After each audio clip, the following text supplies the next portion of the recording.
दुवार block committee youth BPF नि गाहाय नेहाथारि खासियाबारि प्राइमारी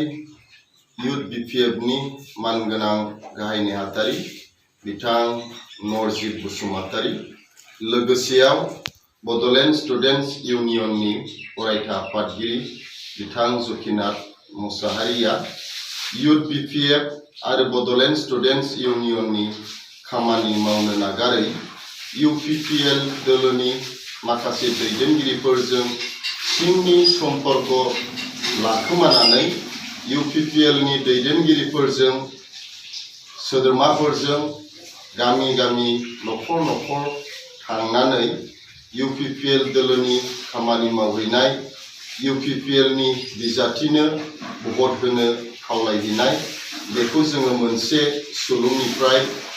रोखा खौरांखौ जोङो मोननाय जादों। बेनिखायनो दिनै जोङो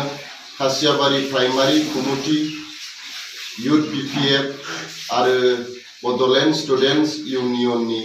जथाय एग्जीक्यूटिव मावफुं मेलनि गेजेरजों जोङो मोनसे थि थांखि नाजावनाय जाबाय। बिथां सानैया आफादनि नेमखान्थिखौ सिफायनायनि थाखाय जोङो बिथां सानैखौ 3 दाननि थाखाय आफादनिफ्राय जोङो सासपेन्ड खालामनाय जाबाय